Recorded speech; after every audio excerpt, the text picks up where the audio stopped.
Ola, moi boas. Como cada semana damoslle a benvida a unha nova edición de Informar. Temos que comezar o programa de hoxe falándolle das tráxicas consecuencias do forte temporal que azotou toda a costa durante a semana. Estaremos tamén na confraría do Grove para ver como avanzan as obras na sede do Pósito. Estaremos en Noia, onde realizaron un balance bastante exitoso da campaña de Nadal. Estes temas e máis, hoxe aquí en Informar. Comezamos.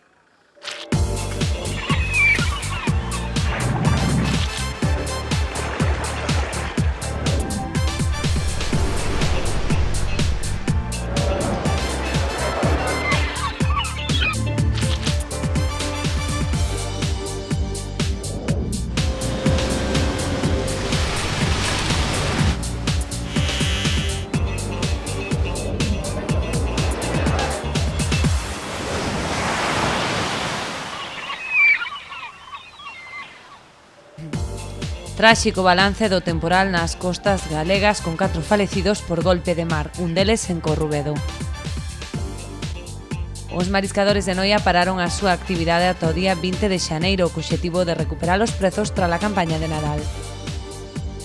Os investimentos en materia de saneamento realizados tanto pola Xunta como por outras administracións permitiron mellorar notablemente a calidade das zonas produtivas de Galicia.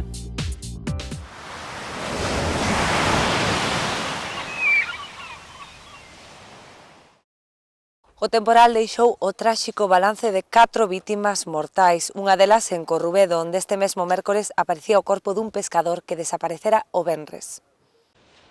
Ademais de manter a flota amarrada e ocasionar numerosos desperfectos, o temporal marítimo tivo consecuencias moito máis tráxicas. Este mércores aparecía o corpo do pescador desaparecido pasado venres en Corrubedo. Santiago Míguez, de 71 anos e veciño da parroquia ribeirense, saiu a pescar o pasado venres como adoitaba facer cada tarde acompañado polo seu can. Sen embargo, caera a noite tan só regresou a casa o animal, o que fixo saltar todas as alarmas. A familia denunciou a súa desaparición e activouse o dispositivo de busca por aire e terra, xa que o temporal impedía o rastrexo por mar. Al tener noticia de que había ocurrido un accidente con una posible desaparición de una persona, pues nos acercamos aquí a primera hora de la mañana y tuvimos la ayuda inesperada, pero que ya se ha dado más veces, del perro del desaparecido, que nos llevó literalmente al punto donde creemos que estaba pescando, porque allí estaba la silla, una silla plegable con una mochila propia de pescador y una bolsa de plástico con carnada, tenía navajas y tal. Entonces, establecido el punto de origen, se trataba de, pues, a ver dónde puede aparecer, porque ya una vez que está en el agua, dado el estado del mar, no se podía ir a buscar. El tema está en que por el mar era imposible, nos ha coincidido temporal sobre temporal. Si un día daban olas de 6 metros, al día siguiente daban 8 y el otro día daban 11. Ayer fue un espectáculo, el mar en toda España, en toda la cornisa. Entonces, ¿cuál ha sido nuestra labor aquí? Primero, comprobar que cuando amanecía pues no había aparecido el cuerpo. Segundo, una vez que la marea iba bajando, pues que no quedara al descubierto en alguna poza o tal. ¿Cuál es el problema? Que con el estado del mar, las pozas, las grietas e incluso la propia playa han tenido una capa de espuma que llegaba hasta los 2 metros de altura. Es prácticamente imposible peinar toda la zona. La ventaja, que cuando cambiaba la marea, pues barría esa espuma y bueno, pues por lo menos ahí ya veías que no había nada relacionado con el tema. Os labores de busca ampliáronse dende a zona de Corrubedo en ambas direccións, Caraguiño e Porto do Son. Persoal de protección civil, policía local, garda civil e mesmo veciños e voluntarios rastrexaron as praias. Tamén por aire o Elimer e o Pesca 1 participaron nas tarefas de busca. Ha estado turnándose el Elimer y el Pesca 1. La embarcación de salvamento marítimo también salió un día.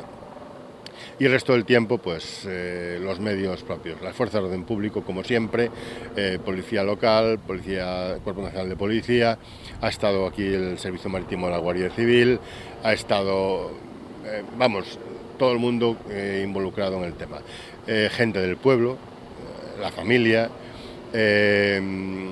y por supuesto Protección Civil.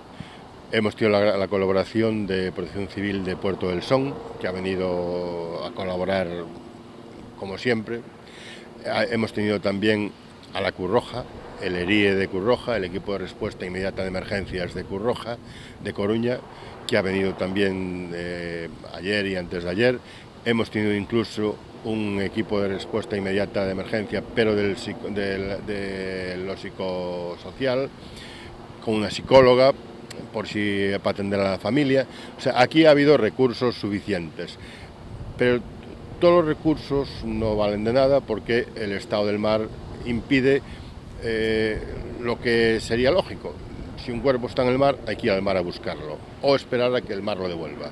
E así foi xa que tras 6 días de intensa actividade foi na tarde do mércores cando os propios fillos do falecido atoparon o corpo nunha zona rochosa do Corgo a tan só 1 quilómetro do lugar da desaparición. A esta tráxica perda súmase a desaparición de 3 membros dunha mesma familia en Valdoviño, dos que ata o momento só se puido recuperar un corpo, xa que o temporal dificultou o operativo de busca que permanece activo. A Confraría de Noia realizou unha parada técnica ata o 20 deste mes, despois dunha exitosa campaña de Nadal na que acompañaron as vendas e as cotizacións. Tras o éxito da campaña de Nadal, a Confraría de Noia acordou realizar unha parada entre o 6 e o 20 de xaneiro para favorecer a recuperación dos prezos. As altas cotizacións acadadas durante as festas seguen a garantir unha boa campaña, a pesar das perdas ocasionadas polo episodio tóxico rexistrado ao inicio da mesma. E agora paramos desde o 6 de xaneiro hasta o 20, sobre 15 días, porque, bueno, xa a toxina sabemos todos que paramos aí xa 3 semanas e tal, e, bueno, dentro do que cabe está salindo bastante ben a campaña, non? Home, sería fabuloso que non houbera toxina, era unha campaña, unha das récords, imagino meu, porque hasta ahora levamos sobre 7.200.000 e pico de euros, tuvemos esas pérdidas grandísimas de 3 semanas, que era cando máis, bueno, valía, había máis demanda das fábricas, e, bueno, ainda falta hasta máis aproximadamente hasta finales de marzo de traballar, e penso que é bastante positiva, non? Sería mellor, como dixen, fabulosa, moi fabulosa, un campañón se non houbera a toxina, non? Pero a toxina está aí. Sabemos aí tamén os bateiros que están pasando moito peor que a nós, é cousas da naturaleza, aí non hai nada que facer. Tanto o berberecho como a ameixa babosa acadaron valores moi altos durante as semanas do Nadal. Valeu bastante, subeu, sobre todo a ameixa babosa, tamén o berberecho, e a fina tamén subeu algo, pero, bueno, os precios foron bastante ben, sabemos que hai crise, non hai ninguna desculpa, todos queremos máis, é o de sempre, pero valeu bastante ben, non? A ver, o importante agora é cando ábranos que val algo, non? Que, por lo menos, que van uns precios asequibles, non? Que vala como máis ou menos empezou, non?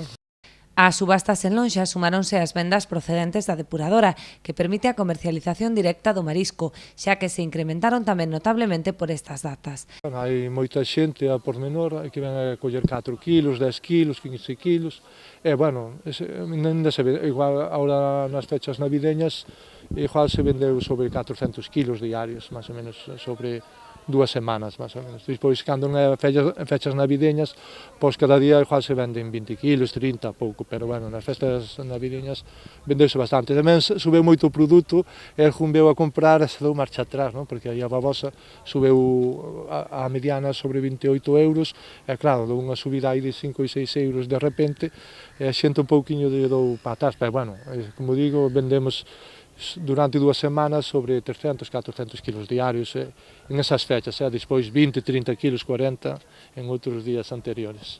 Pero ben, por lo menos agora vendemos directamente, promocionamos o berberecho, pode vir calquera persona a comprarlo, etiquetado e todo, e, bueno, estamos bastante contentos co depurador. O obxectivo do actual peche, que se prolongará ata o 20 de xaneiro, é favorecer a recuperación dos prezos, de xeito que a campaña se manteña ata pasado o mes de marzo, cunha mínima rendibilidade para os profesionais. Paro, bueno, de 15 días aproximadamente para que recuperen os precios, e a ver se vai valendo algo, e agora saben todos os mariscadores e mariscadoras, facer un xornal digno e, bueno, ganar o día e hasta finales de marzo aproximadamente, despois veríanos o que hai nos bancos e máis os precios e tal, incluso se podía dar algo máis, eso non sabemos ainda, pero hasta finales de marzo vaise traballar.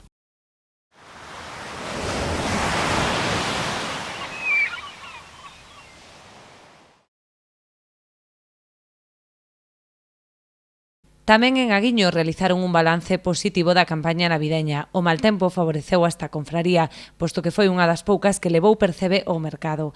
O desabastecemento encareceu este marisco, que chegou a cotizarse na rula aguiñense a 283 euros. O ser o mar así picado e bravo, pois igual tuvemos tamén algo de suerte, porque fomos nas capturas. Claro, fomos dos poucos que tuvemos marisco no mercado, porque tal como está a economía, o mercado non abastece o que antes o mercado consumía, ahora non consume nin a mitad. Entonces, ao ser o mar un pouco bravo, pois a maioría das cofradías non sacaron marisco.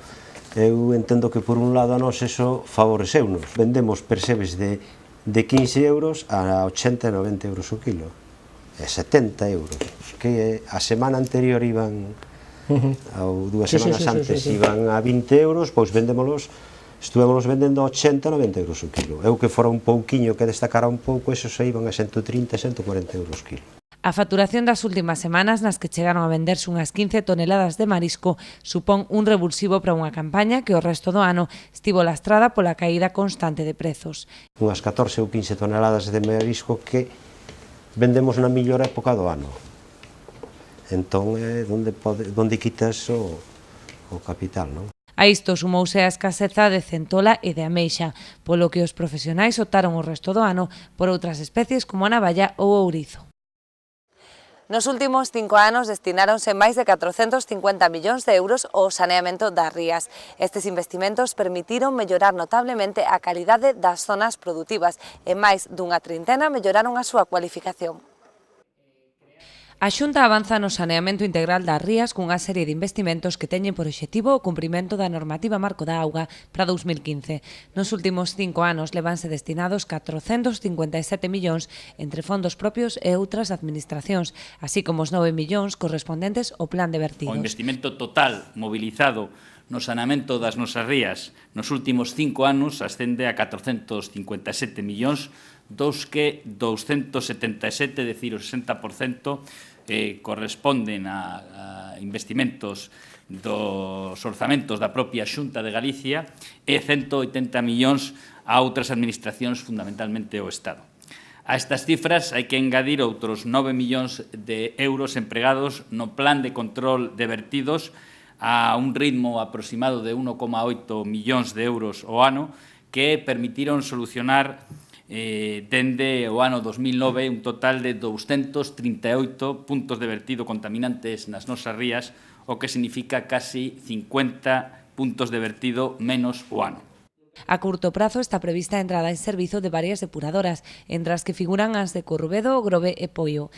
No presente ano, como salientou o director de Augas, entrarán en funcionamento efectivo as depuradoras da marxe esquerda da ría de Ferrol, a depuradora de Corrubedo en Ribeira e San Cibrao en Cervo, e tamén a do Grove, e para o ano 2015 está previsto a entrada en servizo das depuradoras de Vigo, e a de Malpica, a de Ribeira e a de Gandarío. Estas intervencións tiveron xa como resultado unha notable mellora das zonas de produción de bivalvo en todas as rías. Das 123 operativas, tan só 17 contan agora con cualificación C.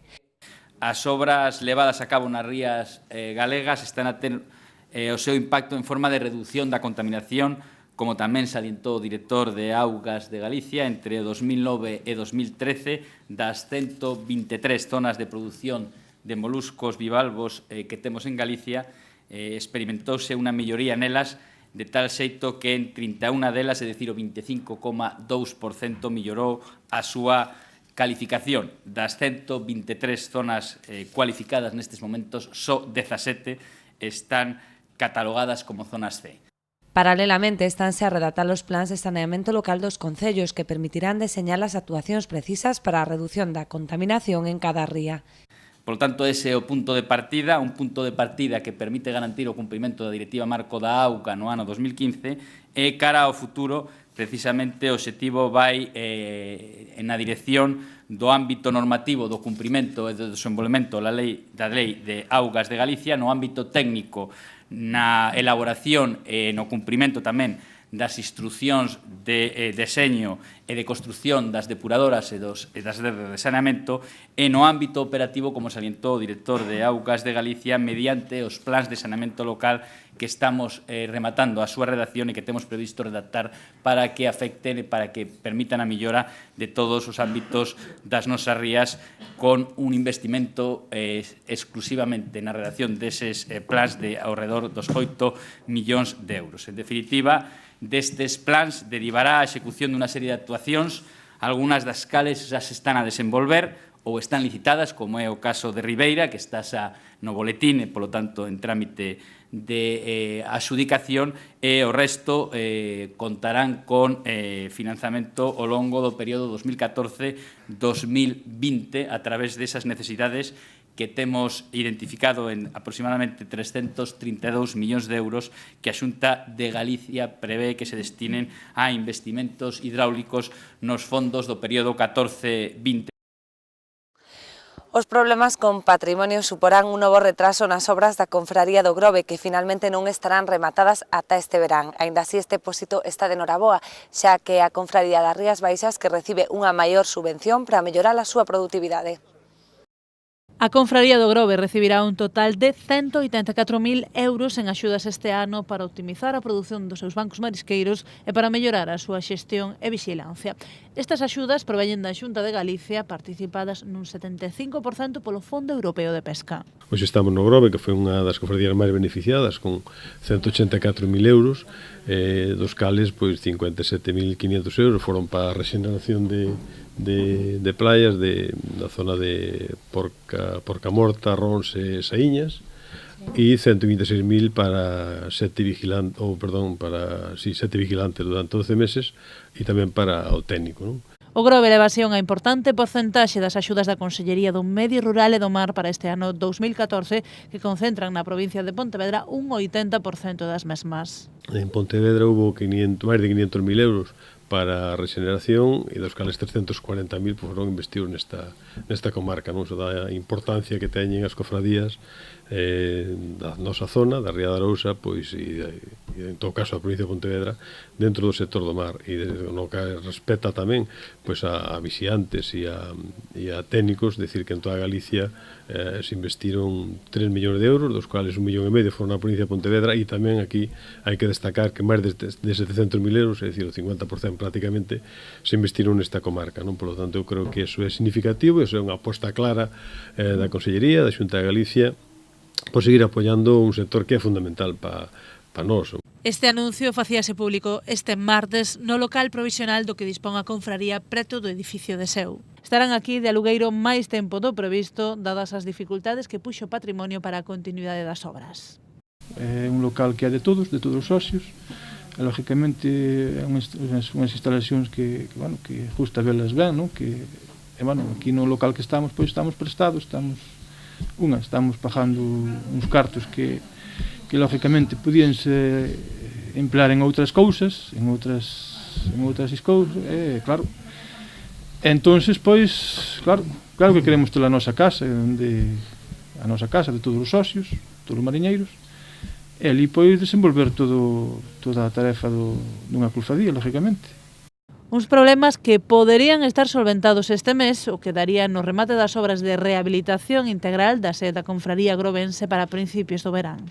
Como sabedes, este edificio está dentro do ámbito da capela de San Antonio e de aí que patrimonio, digamos que intercederá no seu proxecto, non? O edificio en sí non ten ningún tipo de protección, pero bueno, tampouco queríamos ter problemas con nadie e por outra parte, pues, bueno, que a obra que se acometa, pues, que sexa, digamos, a gusto de todos, porque hai que ter en conta que este edificio está nun sitio moi emblemático do pueblo, non? Está ao carón do Concello, está na Plaza do Corgo, nun sitio moi céntrico, e o interés de todos é que isto salga, que quede realmente ben. Os técnicos que están elaborando o proxecto se puxeron en contacto cos técnicos de patrimonio e houve que cambiar o proxecto unha serie de melloras, que xa está todo presentado en Santiago e que na próxima Comisión de Patrimonio que será este mes, pois será seguramente,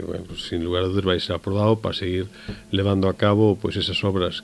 O patrón maior do Grove, Gerardo García, falaba tamén da necesidade de que se celebren eleccións nos pósitos galegos co fin de que uns comicios asenten a dirección deste pósito de xeito definitivo. O subdelegado da Xunta en Pontevedra, José Manuel Cores Tourís, continúa ca súa xeira de visitas ás confrarías das Rías Baixas para asinar cada seu convenio de colaboración para que os pósitos da contorna poidan levar a cabo as súas labores de xestión, rexeración e vixiancia dos seus bancos marisqueiros. No caso de Vilaxoán, dado reducido das súas concesións e a que non puideron optar a todas as subvencións dispostas por cuestións de tempo, a achega para a rexeración dos seus bancos marisqueiros é de 6.000 euros. Destes 340, había no caso de Vilaxoán, hai unhas casi 6.000 euros para a rexeneración, porque había outra axuda que tamén reducía estas horas e de soltar este ano, porque non había tempo suficiente para poder levarla a cabo, polo tanto, queres a seguir contando coa axuda, como non podía ser de outra maneira, por parte da Consellería, para todos estes traballos que eu creo que son fundamentales. Son uns convenios que son sumamente importantes, evidentemente para un estudio, por exemplo, referíndome ao que é a asistencia técnica, donde que vai sendo a produción de cada cofradía no conxunto de Galicia.